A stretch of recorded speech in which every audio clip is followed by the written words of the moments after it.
तो जय जगन्नाथ मैंने आपने केमती अच्छा आप भल थे खुशी थे एमती भल था खुशी था। तो आज गोटे नुआ नेक्स्ट वीडियो नहीं पलि आसी जोटा अच्छी आपर जिंदल स्टील एंड पावर तरफ पलि आसी वैकेंसीटा तुम आदर apply mode room online room apply mode जदि आपण मैंने किए मो चैनल आज नुआ कर तो भिडियो टी आपने पूरा देखिए ठीक अच्छे जो मैंने मो पुराना सब्सक्राइबर भाई मैंने भी अच्छा भूणी मैंने से भी भिडियो पूरा देखिए कहीं बहुत इंपोर्टेंट वीडियो होगा जाऊँगी। तो जदि आधर किसी आप मिसिंग कर तो आपर आप्लिकेसन टी रिजेक्ट हो पार संभावना अच्छी ठीक अच्छे। तो एबे मु आपण मानू कहीदे कि आपण मैंने भिडियो टी गोटे लाइक एंड सब्सक्राइब करदे कहीं एमती नुआ नुआ जो भिडियो आने आमर इंटरेस्ट हम आपण भी बहुत सहयोग हम ठीक अच्छे। भिडियोटीर आगू भिडियोटी आगू बढ़ा आगू आपे आपण किसी कहीदे कि भिडियोटी एटा आपणर यदि आप दशम कि +2 कि +3 ITI डिप्लोमा बीटेक करछंती किंबा पीजी करछंती तो एथरे माने आपने अप्लाई भी करें ठीक अच्छे। तो सैलरी आधार आपण बहुत बढ़िया अच्छी आपण 50,000 पर्यंत आधार आपणर सैलरी पैकेज अच्छी ठीक अच्छे। तो आपण मासक 50,000 पर्यटन इनकम करेंगे। तो आधे बहुत गुड़ाए आपंकर पोस्ट अच्छी बुझिपारे। तो एबे मु टाइम आप वेस्ट न करी तो एबे मु वीडियो आगू बढ़ाऊँगी ठीक अच्छे। तो आपण मैंने वीडियो को फुल वाच करूँ ठीक अच्छे। ମୁଁ ଆପଣମାନଙ୍କୁ କହିଦେଉଛି କି ଅର୍ଗାନାଇଜେସନ୍ ନେମ୍ଟି ତୁମର Jindal steel and power limited ତରଫରୁ ଆସିଛି। ତୁମର ଟାଇପ୍ ଅଫ୍ ଜବ୍ ରହିବ ଏଇଟା ତୁମର ପରମାନେଣ୍ଟ ଜବ୍ ହିଁ ରହିବ ତୁମକୁ କେହି ବାହାର କରିପାରିବେ ନାହିଁ। ତୁମର କ୍ୟାଟାଗୋରୀ ରହିବ କମ୍ପାନୀ ଜବ୍ ତୁମର କ୍ୟାଟାଗୋରୀ ରହିବ। ଟୋଟାଲ୍ ପୋଷ୍ଟ ଭେରିୟସ୍ ପୋଷ୍ଟ ଅଛି କାହିଁକିନା ଏଇଟା ବହୁତ ପ୍ରକାର ଡିଫରେଣ୍ଟ ପୋଷ୍ଟ ଅଛି ଠିକ୍ ଅଛି। କାହିଁକିନା ବହୁତ ଗୁଡ଼ାଏ ଆପଣଙ୍କର ପୋଷ୍ଟ ଅଛି ଆଦିହରେ ଠିକ୍ ଅଛି। ତାର ତୁମର ଆପ୍ଲିକେସନ୍ ମୋଡ଼୍ ରହିବ କ'ଣ ନା ତୁମର ଆପ୍ଲିକେସନ୍ ମୋଡ଼୍ ରହିବ ତୁମର ଅନଲାଇନ୍ ରହିବ ତୁମର ଆପ୍ଲିକେସନ୍ ମୋଡ଼୍ ଠିକ୍ ଅଛି। ତାପରେ हु कैन अप्लाई आपण ऑल इंडिया कैंडिडेट आधार अप्लाई करेंगे ठीक अच्छे। किंतु आपण एटा जाजपुर पोस्टा आपंकर बाहर ठीक अच्छे। तो स्टार्टिंग डेट तुम ऑलरेडी स्टार्ट हो जाइए। तो तुम जेंडर तुम बोथ मेल आउ फीमेल आधार अप्लाई करेंगे ठीक अच्छे। उभय पुरुष महिला आधार अप्लाई करेंगे ठीक अच्छे। आपण मानू कहीदे तार इलिजिबिलिटी सब कौन कौन रही। तो आधार क्वालिफिकेशन मुझे कहीदे आपण क्वालिफिकेशन आपन जदि 10th कि +2 डिप्लोमा ITI ग्रेजुएशन पीजी करचंती एनी स्ट्रीम रे आर्ट्स साइंस कॉमर्स रे तो एथिरे आपण माने अप्लाई करि परिबे ठीक अछि। एथिरे आपण माने अप्लाई करि परिबे। तो आगुरु वीडियो पूर्व भी आपण माने कहि देइतिली ए क्वालिफिकेशन जदि अछि तो एथिरे आपण माने अप्लाई करि परिबे ठीक अछि। तो एबे मु एबे आपण माने कहि दउची तार। तो एबे आपण माने मु कहि दउची तार जिंदल स्टील पोस्ट सब नेम कौन कौन सब अच्छी ठीक अच्छे। तो आधार तुम असिस्टेंट अच्छी एरिया सेल्स ऑफिसर अच्छी HR रिक्वेटर अच्छी सेक्शन हेड अच्छी फाइनेंशियल कंट्रोलर अच्छी असिस्टेंट मैनेजर अच्छी एमती सब बहुत गुड़ाए पोस्ट अच्छी ठीक अच्छे। एथिरे आपण माने पढ़ी पारुथिबे ठीक अच्छे। तो एबे मु आपण मानू कहि दउची आधार आपणकर एज लिमिट केते कौन सब रहिबो ठीक अच्छे।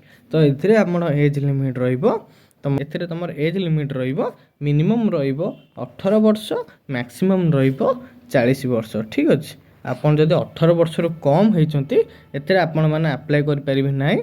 आपन जदि 40 वर्ष रो अधिका होइचंती तो एथिरे अप्लाई करि परिबे नाही ठीक अच्छे। तो गवर्नमेंट रूल अनुसार आधर आपंकर एज रिलैक्सेशन भी किसी रोचे जोटा हूँ आपंकर OBC स्टूडेंट तुम 3 वर्ष age relaxation ST SC PWD student तुम रो5 वर्ष एज रिलैक्सेशन ठीक अच्छे। तापर एबे मु आपण मानू कहि दउची आधार आपणर सैलरी सैलरी तुम सैलरी तुम आज पर रूल्स तुम डिफरेंट पोस्ट अनुसार तुम सैलरी रहिबो ठीक अच्छे। कहीं आधार बहुत वेरिएंट पोस्ट रोचे जेहेतु आप अलग अलग पोस्ट अनुसार तुम अलग अलग सैलरी रहिबो ठीक अच्छे।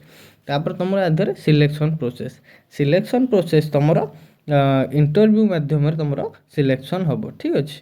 आपण मैंने इंटरव्यू देवे तापर तुम इंटरव्यू रे पास होला पर तुम डॉक्यूमेंट वेरिफिकेशन हम ठीक अच्छे। माने डॉक्यूमेंट वेरिफिकेशन पर तापर तुम काम रे जॉइन कर परिबो ठीक अच्छे। तापर एबे म आपण मनु कहि दउची आधार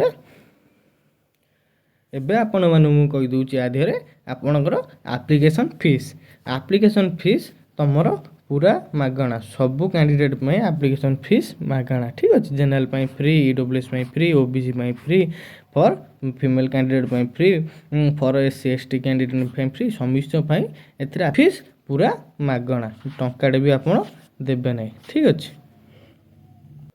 तो एबे मु आपण मानू कहि दूची जिंदल स्टील पावर रिक्वायरमेंट किसी इंपोर्टेंट आपंकर डॉक्यूमेंट सब कौन कौन दरकार ठीक अच्छे। तो आपण मैंने जदि क्वालिफिकेशन सर्टिफिकेट अच्छे तो आप क्वालिफिकेशन सर्टिफिकेट आनिबे आउ तुम डेट ऑफ बर्थ से मेंशन थिबा दरकार तुम दुईटा रिसेंट पासपोर्ट साइज फोटो आनिबे कास्ट सर्टिफिकेट आनिबे तुम कौ जातिर तुम तापर तुम जदि कौ थे आप एक्सपीरियंस अच्छे तो आप से एक्सपीरियंस सर्टिफिकेट भी आनी पारिबे ठीक अच्छे। तुम डॉक्यूमेंट सब यही डॉक्यूमेंट तुम दरकार इंपोर्टेंट डॉक्यूमेंट तापर एबे कहि तुम जिंदल पावर जो रिक्वायरमेंट रही तार लास्ट डेट तुम 30 दिन ही अच्छी तुम लास्ट डेट कहीं जनवरी 1 स्टार्ट हो तुम एबे 30 दिन पर्यटन अच्छी जनवरी 1 रु फेब्रुआरी 1 ठीक अच्छे। तो यहीटा हूँ तुम लास्ट डेट ठीक अच्छे। मुझे इंपोर्टेंट कथा कही दूची तो आपण मैंने आठू केयरफुली अप्लाई करेंगे जदि किसी आपणकर माने लास्ट डेट पूर्व आप अप्लाई कर तो एथे आपण मैंने किसी आपणर असुविधा ना अप्लाई करेंगे आउ सब जिनस आप प्रॉपर्ली चेक करके आपण मैंने अप्लाई सबमिट करेंगे ठीक अच्छे।